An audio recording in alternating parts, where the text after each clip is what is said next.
मूकं करोति वाचालं पंगुं लंघयते गिरिं यत्कृपातमहं वन्दे परमानन्दमाधवम्।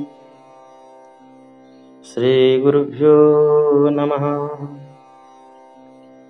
बृहत् जातक ग्रंथ की ओर हम लोग बढ़ रहे हैं। कल मंगलाचरण हो चुका है। आज मंगलाचरण का स्मरण करते हुए आगे बढ़ेंगे। मूर्तित्वे परिकल्पितः ससभृतो वर्त्मा पुनर्जन्मनाम् आत्मेत्यात्मविदां क्रतुश्च यजतां भर्तामरज्योतिषाम् लोकानां प्रलयोद्भवस्थितिविभुश्चानेकधा यः श्रुतौ वाचं नः स ददात्वनेककिरणस्त्रैलोक्यदीपो रविः। मूर्तित्वे परिकल्पितः, मूर्ति स्वरूप में जिनकी परिकल्पना की गई है, अर्थात वस्तुतः रवि ही, सूर्य ही चंद्रमा के स्वरूप में आते हैं, प्रकाश को परिवर्तन करते हुए, इसलिए मूर्तित्व मूर्ति के रूप में परिकल्पित हैं।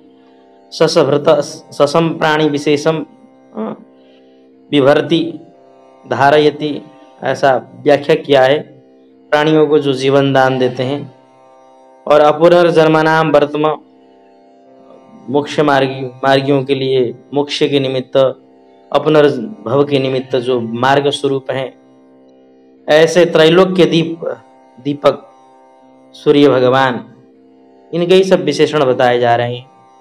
जैसे कल के पाठ में हम लोग सुन चुके हैं, फिर भी एक सिंहावलोकनवत इसको थोड़ा सा देखते हुए आगे बढ़ रहे हैं। आत्मविदाम, आत्मा आत्मवेत्ताओं के, आत्मज्ञानियों के आत्मस्वरूप, यजताम क्रतुः, यज्ञ करने वाले याजकों के वे यज्ञ स्वरूप हैं। अमराणाम देव ज्योति ही, ज्योतिषाम अर्थात देवताओं के निमित्त, देवताओं के और ग्रह नक्षत्र आदियों के सबके वे भरता हैं, भरण करता है, इसलिए भरता अमरत ज्योतिषाम। और लोकानाम, सारे लोगों का प्रलयोद्भव स्थिति करने वाले हैं, साक्षात भगवान, भगवत स्वरूप हैं वो, इसलिए प्रलय का मतलब विनाश, उद्भव मतलब सृष्टि स्थिति पाल। विभु सर्वसमर्थ हैं, विभु सर्वव्यापक हैं। सर्वसमर्थशाली को विभु, व्यापक को भी विभु शब्द से कहा जाता है। और अनेकधा यह श्रुतौ, वेद में जिनको अनेक प्रकार से अनेक नामों से वर्णन किया है, ऐसे त्रैलोक्य दीप, अनेक किरण वाले, त्रैलोक्य को उद्दीपन करने वाले, प्रकाशित करने वाले जो रवि सूर्य भगवान हैं। नः अस्मत् कृते वाचम स रवि वाचम ददातु, वाणी प्रदान करें, वाक शक्ति को प्रदान करें। इस तरह से हमने कल के पाठ में इसको मंगलाचरण को स्मरण किया था। साक्षात सूर्य नारायण भगवान का वंदन करते हुए हम लोग आगे बढ़े थे। मतलब यहीं पर हमने विराम लिया था। आगे और बढ़ते हैं। आज के पाठ से हम द्वितीय श्लोक की ओर हम लोग प्रस्थान करते हैं। ये आगे श्रीमद् वराह मिहिरोदित जातकम सद, ये जो है भाष्यकार कृत मंगलाचरण है, उसकी ओर हम नहीं बढ़ेंगे। सीधा हम लोग जाएंगे ग्रंथकार के द्वारा विरचित द्वितीय श्लोक की ओर। भूयो भी पटु बुद्धि भी पटुधियाम होरा फलज्ञप्तये शब्दन्याय समन्वितेषु बहुशः शास्त्रेषु दृष्टेष्वपि होरा तंत्र महार्णव प्रतरणे भग्नोद्यमानाम् अहं स्वल्पं वृत्त विचित्रमर्थ बहुलम शास्त्रप्लवम प्रारभे। सबको सुनाई दे रहा है ना? आप सबको अच्छे से सुनाई दे रहा है? किसी को कुछ विघ्न हो रहा है? द्वितीय श्लोक में ग्रंथकार अपने प्रयोजन को यहाँ पर जो है निवेदन कर रहे हैं। प्रयोजन अनुद्देश्य नमंदोपि प्रवर्तते, एक नियम है शास्त्र का। कोई भी व्यक्ति तब प्रवृत्त होता है किसी भी कार्य में जब उसको लगता है कि इदम मदिष्ट साधनम, ये मेरे लिए जो इष्ट का साधन है, और इदम मत कृति साध्यम, अर्थात इष्ट साधनता का ज्ञान जहाँ हो वहाँ लोगों की प्रवृत्ति देखी जाती है। कृति साध्यता का ज्ञान हो वहाँ लोगों की प्रवृत्ति देखी जाती है। इष्ट साधनता तो है हमारे, जो चंद्रमा हमको मिल जाए, लेकिन कृति साध्यता नहीं है, मतलब कर उसको हम कर नहीं पाएंगे, हमारे पुरुषार्थ का वह विषय नहीं बन सकता, इसलिए उसकी ओर व्यक्ति लालायित नहीं होता है, ठीक है ना, बुद्धिमान व्यक्ति। तो इष्ट साधनता, कृति साध्यता, यह जो है दोनों ही प्रयोजन के बीज हैं, किसी भी कार्य के प्रवृत्ति में बीज हैं। और इसके साथ साथ और तृतीय भी बीज, तृतीय और एक कारण है किसी भी कार्य के करने के निमित्त। इदम मत अनिष्टा अनुबंधित्वम, यह मेरे अनिष्ट को उत्पन्न नहीं कराएगा। जैसे खीर हमारे लिए क्या है, इष्ट साधनता है, हमारे लिए इच्छित है, और कृति साध्यता भी, हम बना के खा भी सकते हैं। लेकिन विष मिश्रित है, कदाचित विष उसमें आ गया तो हम उस खीर को अच्छा हमको लगता है, फिर भी हम नहीं खा पाएंगे। क्यों? वह अनिष्ट को ही अनुबंधन करने वाला है, उत्पन्न करने वाला है उसको, इसलिए अनिष्टानुबंधित्वमेव तत्र स्यात्, ठीक है ना। अतः तस्य, उसका क्या करेंगे, उसको हम लोग स्वीकार नहीं करेंगे। यहाँ एक प्रयोजन उद्देश्य को यहाँ पर अपना बता रहे हैं। हमने इस ग्रंथ को प्रणयन क्यों किया? कोई पूछ सकता है इनसे कि बहुत सारे ऐसे आचार्य थे आपके पूर्ववर्ती, जिन्होंने ज्योतिष शास्त्र के विषय में बहुत सारे ग्रंथों को लिख के छोड़ा था। आप जो है इस ग्रंथ को क्यों प्रणयन कर रहे हैं? तो आप इस ग्रंथ को क्यों प्रणयन कर रहे हैं, कोई पूछ सकता है। इसलिए यहाँ अपने इस ग्रंथ की रचना, इस ग्रंथ के प्रणयन की सार्थकता को बताने के निमित्त यह द्वितीय श्लोक का आरंभण करते हैं ग्रंथकार आचार्य वराह मिहिर। क्या कहते हैं? भूयो भी पटु बुद्धि भी, बहुत सारे अच्छे बुद्धिमानी जो होरा फल ज्ञप्तये, अर्थात होरा फल को जानने के निमित्त, होरा फल कहने का मतलब यही जो है फलित शास्त्र, एस्ट्रोलॉजी। तो इस होरा फल को, अर्थात अहोरात्र के फल को ही होरा फल कहा जाता है। कहने का मतलब कि आपके भूत भविष्य वर्तमान इस फल को, फलित को, ज्ञप्तये ज्ञानार्थम, ज्ञान के निमित्त, पटु बुद्धि भी, भूयो भी पटु बुद्धि भी, बहुत सारे बुद्धिमान, बड़े बड़े बुद्धिमान आचार्यों के द्वारा एकदम पटुधियाम शब्द न्याय समन्वितेषु, कैसे उन्होंने बहुत सारे ग्रंथ का भी प्रणयन किया था जिसमें शब्द न्याय सबसे समन्वित था, और बहुत प्रकार से वे शब्द न्याय समन्वितेषु शास्त्रेषु दृष्टेषु अपि, बहुत प्रकार से और बहुत प्रकार के। तो उन शास्त्रों को देखने के बाद भी, दृष्टेषु अपि, देखने पर भी व्यक्ति क्या हो सकता था, देखने के बाद भी वह भग्न उद्यमान, जो भी उद्यम, जैसे बड़ा जैसे कोई समुद्र होता है, यहाँ उदाहरण दे रहे हैं। होरा तंत्र क्या है? होरा तंत्र महार्णव प्रतरणी, होरा तंत्र जो है वह महाअर्णव की तरह है। होरायाः तंत्रम, होरा तंत्रम या होरा एव तंत्रम तदेव महार्णवः दुष्पारत्वात् तंत्र्यते तार्यते एन अर्थः तत्तंत्रम, ऐसा अर्थ टीकाकार लिख रहे हैं यहाँ पर कि होरा तंत्र जो है, ये जो शास्त्र है, अत्यंत दुष्पार होने के कारण से, पार करने में अशक्य, एकदम दुख पूर्वक ही जिसको पार किया जा सके उसको बोलते हैं दुष्पार।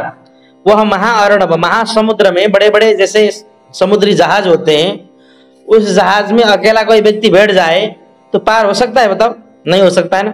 उसके लिए क्या चाहिए? कोई दूसरा चलाने वाला चाहिए, बहुत सारे लोग भी चाहिए उसके निमित्त। तो अकेले के द्वारा उस बड़े बड़े महाअर्णव जो है, होरा तंत्र जो है महाअर्णव की तरह है, और उन्होंने उन पूर्ववर्ती आचार्यों के द्वारा लिखा गया जो शास्त्र है, जो शब्द न्याय से समन्वित शास्त्र है, वह क्या है? तो यहाँ महार्णव का यह दृष्टांत ही यहाँ जो है इस बात को बताता है, ध्वनित करता है कि उन आचार्यों द्वारा प्रणयन किया गया जो शास्त्र है वह बड़े जहाज की तरह है। अब उस बड़े जहाज को तो कोई चला ही नहीं सकता अकेला व्यक्ति, और उससे वो पार भी नहीं हो सकता। इसलिए कहा कि उसको देख करके तो भग्नोद्यमान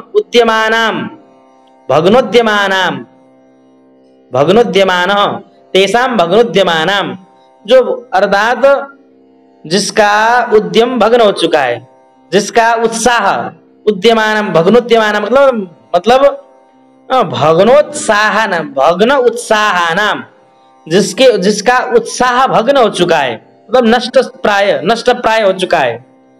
ऐसे भग्नोद्यमानाम, भग्न उद्यम अर्थात उत्साह जिनका भग्न हो चुका है, ऐसे जिज्ञासु को उन तत्वों को जो बहुत प्रकार से विशाल है और होरातंत्र जो महाअर्णव की तरह है, महासमुद्र की तरह है, उसको उसी को ही स्वल्पम, अत्यंत स्वल्प तरीके से, वृत्त विचित्रम अर्थ बहुलम, छोटे छोटे वृत्तों में, छोटे छोटे छंदों में, छोटे छोटे श्लोकों में आबद्ध करके, विचित्रम अर्थ बहुलम, विचित्र प्रकार के अर्थ बहुलता को लिए हुए, मतलब छोटा हो, जैसे जिस तरह से सूत्र होता है, छोटा होता हुआ भी सूत्र बहुत बड़े अर्थ को आप अपने आप में समेटा होता है, जिस तरह से उसी प्रकार से विचित्र अर्थ बहुलता को धारण किया हुआ ऐसे स्वल्प वृत्त को, स्वल्प वृत्तियों से युक्त इस जो है स्वल्प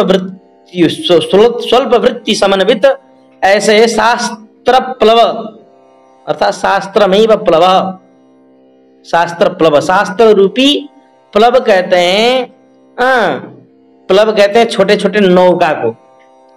देखो यहाँ आ गया ना, महाअर्णव में पार तरने के निमित्त पूर्ववर्ती आचार्यों के द्वारा जो विरचित शास्त्र हैं, वे तो क्या हैं, वे बड़े बड़े जहाज की तरह हैं, लेकिन उन जहाजों को तो अकेला कोई पार नहीं कर सकता है। इसलिए व्यक्ति जो भग्नोद्यमानाम, भग्न उत्साहानाम, भग्नोत्साह वाले लोगों के कल्याण के निमित्त, भाई तुम जो है बड़े जहाज में क्यों बैठते हो, छोटे ही नौका को ले लो, तुम अकेले भी चप्पू चला करके पार हो सकते हो। उनको दृष्टि में रखते हुए अहम वराह मिहिराचार्य स्वल्पम वृत्त विचित्रमर्थ बहुलम एतादृशम शास्त्र प्लवम, अर्थात शास्त्र रूपी जो है प्लवम मतलब जो नौका है, उसको प्रारंभे, मैं प्रारंभ करता हूं। ठीक है ना, ये प्लव शब्द जो है वो नौका के यहाँ पर ये शास्त्र ही प्लव स्वरूप है, इसलिए शास्त्रमेव प्लव, शास्त्रमेव प्लवम, अर्थात शास्त्र ही यहाँ सुदृढ़ छोटे छोटे नौका की तरह है, जिसमें व्यक्ति अकेला भी बैठ करके इसको पार कर सकता है, पार कर सकता है।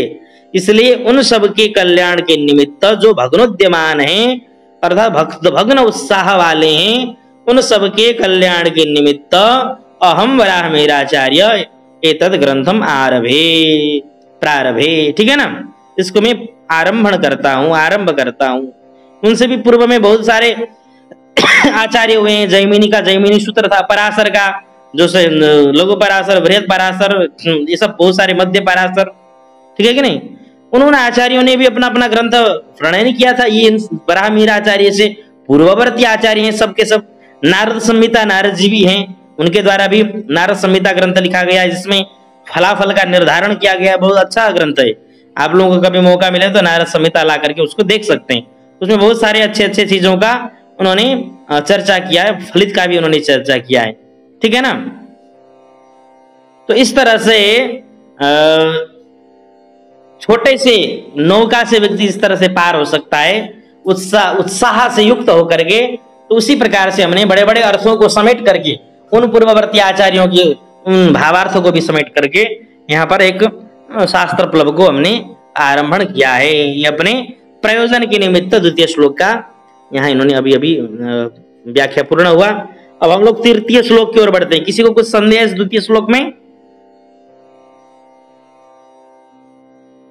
आगे बढ़ते हैं, बाद में इसको सुन लेंगे सब लोग, जिसको भी संदेह हो वहां से निराकरण हो जाएगा।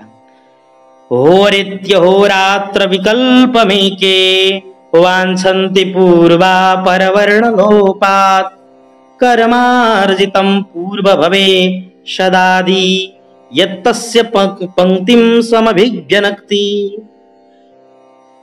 होरा इति अहोरात्रम, अहोरात्र विकल्पम एके।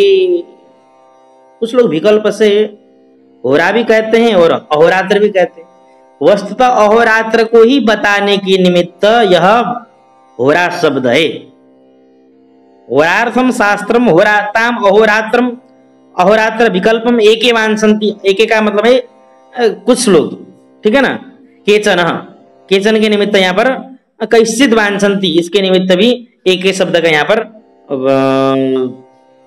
प्रयोग किया गया है, वांछन्ति चाहते हैं। अहस्य रात्रिश्च अहोरात्र होरा शब्देन उच्यते, होरा शब्द के द्वारा ही अहोरात्र को बताया जाता है। तो कुछ लोग विकल्पना करते हैं उसमें कि भाई होरा कैसे होता है, तो यहाँ विकल्पना करते हुए बताते हैं कि भाई पूर्वा परवर्ण लोपात, अहोरात्र मत कहो, पूर्व और परवर्ण को लोप कर दो तो होरा बचेगा, यही होता है ना अहोरात्र, यही है ना अहोरात्र। तो अ को लोप कर दो, त्र को लोप कर दो, क्या बचेगा, होरा बचेगा कि नहीं।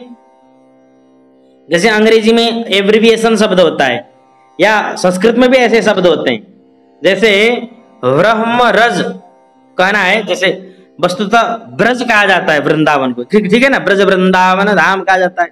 और ब्रज शब्द का अर्थ होता है जहां पर गोष्ठ, जहां पर गाय बांधी जाए, ठीक है ना, जहां गाय वधती हो, ऐसे गाय वधे हुए जो भूमि होता है, बहुत बड़ा भूमि, उसको जो है ब्रज शब्द से कहा जाता है, ठीक है ना।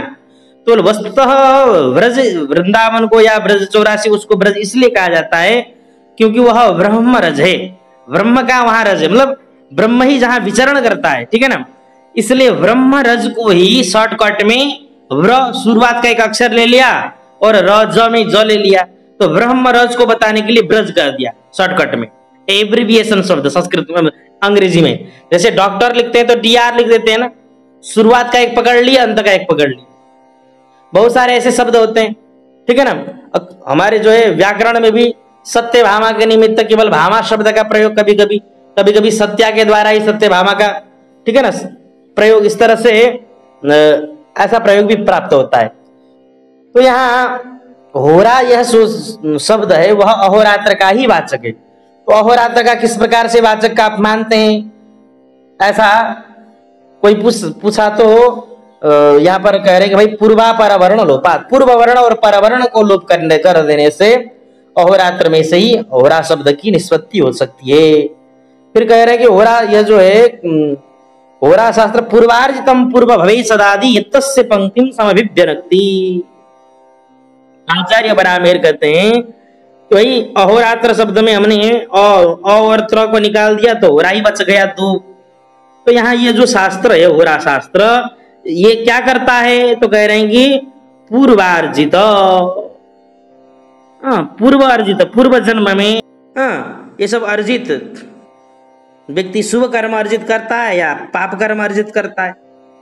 पूर्व जन्मेषु, ठीक है ना, पूर्व जन्म में, जन्मों में, बहुत सारे जन्मों में जो अर्जित किया गया उस कर्म को, जो चाहे उसका शुभ कर्म हो, द्विविधम कर्म मुच्यते, दो प्रकार के कर्म है, या तो शुभ कर्म है या तो शुभाशुभम, ठीक है ना। अवश्यमेव भोक्तव्यम कृतम कर्म शुभाशुभम। तो जो शुभाशुभ, जो पूर्व भवे का मतलब है प्राग जन्मनि, पूर्व जन्म में, इसलिए कहा पूर्व भवे कर्मार्जितम, कर्मार्जितम पूर्व भवे, पूर्व भवे का मतलब है भव मतलब जन्म, तो पूर्व जन्मनि, पूर्व जन्मों में, बहुत सारे जन्म है, एक जन्म तो है नहीं, तो इसलिए पूर्व जन्मनि कर्मार्जितम, पूर्व जन्म में जो उसने अर्जित किया हुआ है, चाहे शुभ कर्म चाहे अशुभ कर्म, जिस भी किसी भी प्रकार का कर्म जो उसने अर्जित किया है, उस कर्म फल उसी वही तो प्राप्त होता है व्यक्ति को इस जन्म में। हमने शुभ कर्म किया है तो उसी अनुसार हमारा जन्म होगा, अशुभ कर्म किया है तो उसी प्रकार से हमारा, उसी प्रकार के कुल खानदान में, उसी प्रकार के परिवार में हमारा जन्म होगा। अगर पुण्य कर्म किए हैं तो कई पुण्यात्मा के यहाँ, धनिकों के यहाँ पर, श्रीमानों के यहाँ पर जन्म होगा। भगवत गीता भी साफ साफ कहती है, वही जो योग भ्रष्ट पुरुष होता है वह शुचीनाम श्रीमताम गेहे योग भ्रष्टो भी जायते, आया कि नहीं। शुचि मतलब पवित्र आत्माओं के यहाँ पर, श्रीमताम देखो श्रीमंतों के यहाँ पर, मतलब जन्मजात वो करोड़पति बन जाएगा, ठीक है कि नहीं। अरे भाई जो बड़े बड़े टाटा बिरला या अंबानी खानदान में पैदा हुआ है, वो जन्मजात क्या हुआ, करोड़पति बन गया कि नहीं, या राजाओं के यहाँ पर। बड़े बड़े मंत्रियों के यहाँ पर पैदा होगा तो व्यक्ति जन्मजात करोड़पति बन जाएगा। और एक व्यक्ति ऐसा है कि जन्म से मरण पर्यंत उसको जो है बिना काम किए 2 वक्त की रोटी नसीब नहीं होती है। बताओ ये क्या मानोगे? इसको पूर्वार्जित कर्म ही तो मानना पड़ेगा। तो इसलिए कह रहे हैं कि पूर्वार्जित जो शुभ अशुभ कर्म ही प्रतिफलित होकर के इस जन्म में व्यक्ति को प्राप्त होते हैं। तो कह रहे हैं कि भाई वो सदादि यत्तस्य पंक्तिम समभिव्यनक्ति, तस्य पंक्तिम सम्यक प्रकारेण अभिव्यनक्ति। मनुष्य को जो प्राप्त होता है पूर्व जन्मार्जित फल, पूर्व भवे प्राक जन्मनि यत् सदादि, सदादि का मतलब है शुभम अशुभम मिश्रम, शुभ कर्म अशुभ कर्म या मिश्रित कर्म वह कर्मार्जित है। तस्य पंक्ति का मतलब है पाकम, उसका परिपाक होकर के तब प्राप्त होता है व्यक्ति। तो उसका परिपाक सम्यक प्रकारेण कदा भवति अभिव्यनक्ति प्रकटीकरोति। वो कब वो प्रकट करेगा व्यक्ति को? सदादि पूर्वार्जित, जो सदादि अर्थात सद आदि का मतलब है सत असत और मिश्रित, आदि पद है ना, असत और मिश्रित को भी लेना, ठीक है ना। पूर्व भवे पूर्व जन्मनि यत सदादि अर्थात सत असत मिश्रित त्रिविध जो कर्म है वह अर्जित किया है। और तस्य पंक्तिम का मतलब है परिपाकम, उसका परिपाक का जो समभिव्यनक्ति का मतलब है उसके परिपाक का जो समय है, काल है, बेला है, वह कब है, किस प्रकार से कर्म फल मिलेगा व्यक्ति को, यह सब जो है इस होरा शास्त्र से क्या होगा? ज्ञान होगा। उसी फल को यह समय विनक्ति का मतलब है सूचित करता है। तस्य पंक्तिम का मतलब है तस्य पूर्व जन्मार्जितस्य सदादि कर्मणः, उन सदादि कर्मों का यह सदादि कर्म के परिपाक का यह जो है समभिव्यनक्ति सूचक है, ठीक है ना। यह ग्रंथ ऐसा है। तो ग्रंथ के बारे में भी इन्होंने तृतीय श्लोक में वर्णन किया। यह होरा शास्त्र आप जो रचना कर रहे हैं किस लिए कर रहे हैं उसका प्रयोजन भी बता दिया, और इसके द्वारा यह फल व्यक्ति को कब किस समय किस प्रकार से मिलना है इस बात को यह ग्रंथ बताने में सर्वसमर्थ है। इस बात को भी पूर्णतया अच्छी तरह से रखते हुए अब ग्रंथकार अधुना व्यवहारार्थम कालाख्यस्य पुरुषस्य मेषादि राशि पूर्वकम शिर प्रभृति अंग विभागम शार्दूल विक्रीडितेन आह।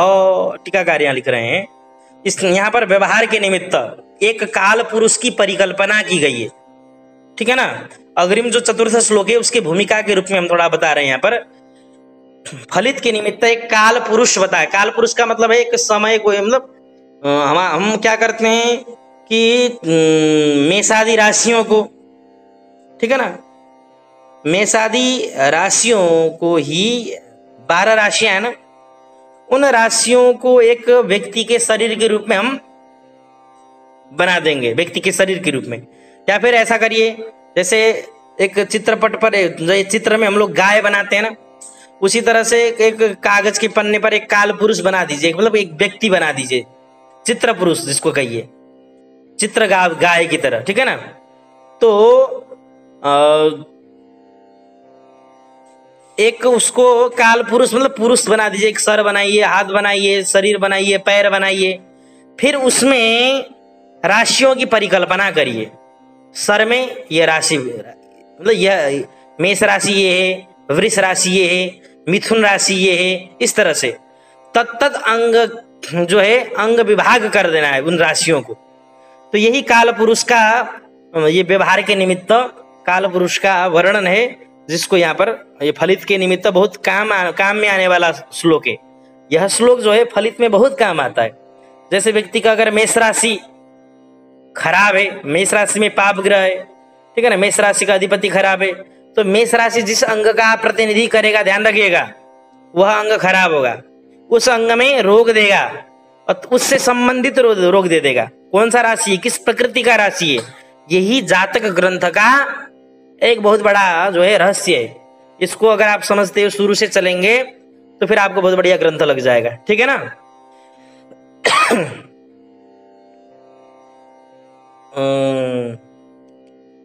कालांगानि परांगमाननं पुरो हृत्को क्रोडवासो भृतो वस्तिर्व्यंजन मूरुजानुयुगले जंघे ततोंघ्रिद्वयम् मेषास्वी प्रथमा नवर्क्षचरणाश्चक्रस्थितारासयो राशिक्षेत्रगृहर्क्षभानि भवनं चैकार्थ संप्रत्ययाः। एक राशि में कितने चरण होते हैं? 9 चरण होते हैं कि नहीं? नक्षत्रों में 27 नक्षत्र की, एक नक्षत्र में 4 चरण, तो 2.25 नक्षत्र बराबर एक राशि।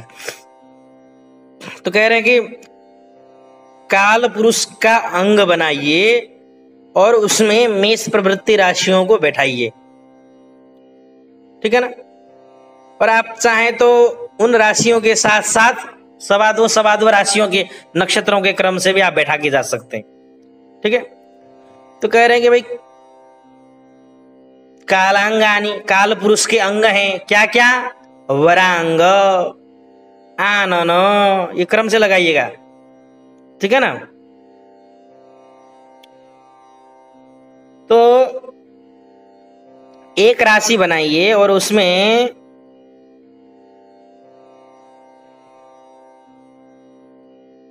मस्तक से लेकर के चरण पर्यंत बैठाइए, क्योंकि आपने काल पुरुष बना लिया है। तो मेष आदि जो 12 राशियां हैं उनको आप बैठा सकते हैं काल पुरुष के अंग में। तो मेष राशि को वरांग कहते हैं। सबसे श्रेष्ठ अंग क्या है? मस्तक, सिर स्थान को ले लीजिए, बिल्कुल वरांग मेष राशि काल पुरुष का मस्तक है। आनन, आनन पुरो लिखा है वहां पर, आनन मुरो बना दीजिएगा क्योंकि उरु शब्द है ना। तो वहीं पर हमको हो चुका था संदेह, अभी हम देख रहे हैं टीका तो आ रहा है साफ साफ। तो वरांग मतलब सिर, मेष राशि सिर में काल पुरुष के सिर स्थान है, सिर में बैठाना है काल पुरुष का सिर है मेष राशि। वृष राशि आनन है, मुख है। और उरु मतलब आनन मुरो, उरु मतलब छाती, वक्षस्थल, मिथुन राशि। अगर वृष राशि में खराब है, पाप ग्रह है, तो उसको मुंह से खराब रहेगा, मुंह फट रहेगा। जैसे किसी किसी का नहीं होता है वृष राशि में मंगल आके राहु आके बैठ जाते हैं, तो मुंह से जो है कोई नशा पानी करने वाला भी हो सकता है। बहुत सारे पाप ग्रह हैं तो झूठ बोलने वाला भी होता है, 1 नंबर का झूठा, ध्यान रखना। तो ये हो गया वरांग, आनन, उरु, 3 राशि हो गया। हृत, हृत का मतलब हृदय, कर्क राशि, चौथा राशि। हृत क्रोड़, क्रोड़ कहते हैं पेट के लिए, सिंह राशि। हृत क्रोड़ वासो व्रत, ठीक है ना। वासो व्रत कहते हैं कटि प्रदेश को। कटि प्रदेश जो है कन्या राशि का स्थान है, कमर जिसको बोलते हैं, पेट से नीचे कमर नहीं होता है, कटि प्रदेश कन्या राशि। वासो भृत क्योंकि कपड़ा जो है वहीं पर कसा वसा जाता है, जो भी हो, धोती वोती या पटका वटका जो नहीं होता है, इसलिए वासोभृत कटि प्रदेश कन्या राशि का स्थान है। अगर कन्या राशि में कुछ इफेक्ट आ गया तो कटि प्रदेश में भी कुछ न कुछ इफेक्ट आ जाएगा। और वासोभृत, हृत कोरोड़ वासोभृतो, बस्ती, बस्ती वो गोरखपुर बस्ती वाला बस्ती नहीं है, दूसरा बस्ती है ये, ठीक है ना। वस्ति नाभि व्यंजनयो अंतरे, नाभि और जो जननेंद्रिय है उसका जो बीच भाग है, नाभि और जननेंद्रिय का जो बीच भाग है उसको बस्ती कहा जाता है। बिल्कुल सेफ जगह जहां पर हर्निया होता है, व्यक्ति को अपेंडिक्स वगैरह प्रॉब्लम होता है, ठीक है ना, ध्यान रखना बिल्कुल। अगर तुला राशि को वहां बिठा रहे हैं हम, तुला राशि में अगर इफेक्ट आ गया तो व्यक्ति को हर्निया वगैरह ये सब शिकायत होगा, ध्यान रखना। नाभि से नीचे और जननेंद्रिय से ऊपर। उसके बाद वस्ती व्यंजन, व्यंजन को का मतलब होता है गुप्त इंद्रिय, व्यज्यते, ठीक है ना, प्रकट होता है। व्यंजनम एन पुंस्तुम या फिर व्यंजते लिंगम, ठीक है, अभिव्यक्ति मतलब वो व्यंजित होता है, प्रकटित होता है। भाई स्त्रीलिंग है कि पुल्लिंग है कि क्या है, किसका क्या स्वरूप है, वो व्यंजित होता है। इसीलिए उस स्थान को, जननेंद्रिय उस स्थान को जो है व्यंजन शब्द से कहा, ठीक है ना। यह वृश्चिक राशि को बैठाना है यहाँ पर, ध्यान रखना। और उरु युगलम, उरु युगलम, उरु युगल में धनु राशि को बैठाना है, जैसे घुटने से ऊपर और जो है कमर से नीचे का जो जंघा जिसको बोला जाता है। भीमसेन ने दुर्योधन के जंघा में प्रहार किया था, तोड़ दिया था ना, इसलिए उरु युगलम जंघा। और जानु युगलम मकर राशि, जानु घुटने, बस्तिर व्यंजन उरु जानु युगले, इसलिए उरु और जानु में युगल युगल शब्द प्रयोग किया, ठीक है ना। और जंघे, अब जानु युगल में किसको बिठाए हैं? उरु मतलब जंघे में तो बिठाए हैं धनु राशि को, और जानु में मकर को बिठाए हैं। और जंघा, ओहो, उरु का मतलब क्या बताए थे हम? जांग बताए थे, घुटने से ऊपर ना।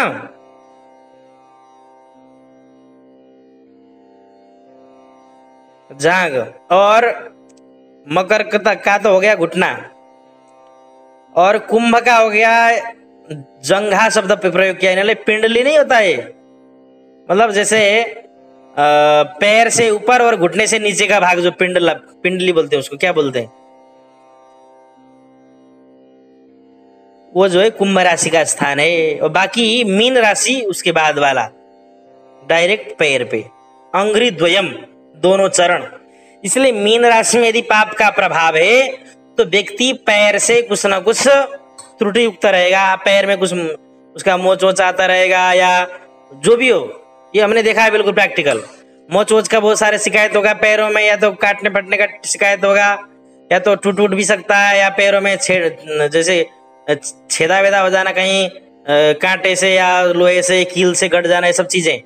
या फिर पैर के थोड़े से मोड़ा हुआ कुछ नहीं होता, पैर से कुछ खंज टाइप का भी, ध्यान रखना।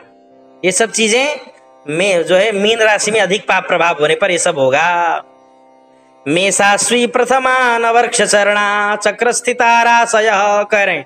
आपने 12 राशियों को तो काल पुरुष के अंग में विराजित कर दिया है कि नहीं? हमने भी कर दिया है। अभी कह रहे हैं कि भाई मेष आदि राशियों में अब आपको जो है अश्वी प्रथमा, मतलब अश्विनी नक्षत्र, प्रथम उस अश्विनी नक्षत्र से प्रारंभ कर करके जो है सवा दो नक्षत्र के हिसाब से नवर्क्ष चरणा, 9 चरण रखते जाना है। 27 नक्षत्र में के क्रम से 9 चरणा चक्र स्थिताराशय, चक्र में जो स्थित राशियां हैं उन राशियों में रखते जाना है। और राशि क्षेत्र गृहर्क्षभानि भवनम चैकार्थ संप्रत्यया, कह रहे हैं कि आप जो है बिल्कुल भचक्र में जो आपने बनाया है उसमें, और मेष में अश्विनी बिल्कुल रखते हुए उसमें 12 विभाग पहले कर दिए, उसमें फिर आप 9 चरण 2.25 नक्षत्र के हिसाब से 12 राशियों में रखते जाना, यही कह रहे हैं आप। राशि क्षेत्र जो राशियों का क्षेत्र है, और वहां वही क्षेत्र जो है ऋक्षभानि का मतलब है नक्षत्राणाम गृहमपि तदेव, नक्षत्रों का घर भी वही है, उनका भवन भी वही है। ऐकार्थ संप्रत्यय, वो जो है एक भाव से समझना है, अलग अलग नहीं। प्रत्यय मतलब ज्ञान करना है उसको एक ही रूप से।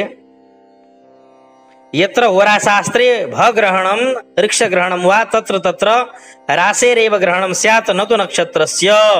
एते राश्यादय शब्द एकार्थ संप्रत्यया एकार्था विधायका इत्यर्थ। ये राशि आदि जो शब्द हैं एकार्थ को बताने वाले हैं, कह रहे हैं। ठीक है, इसको सब समझ में आ गया ना सबको?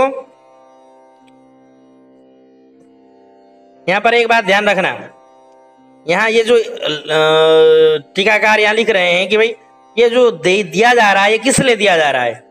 काल पुरुष के अंग में राशियों को बैठाना, फिर उन राशियों में सवा दो नक्षत्रों को बैठाना, ये किस लिए? तो कह रहे हैं कि भाई जिस राशि की परिपुष्टि होगी उस अंग की परिपुष्टि समझना।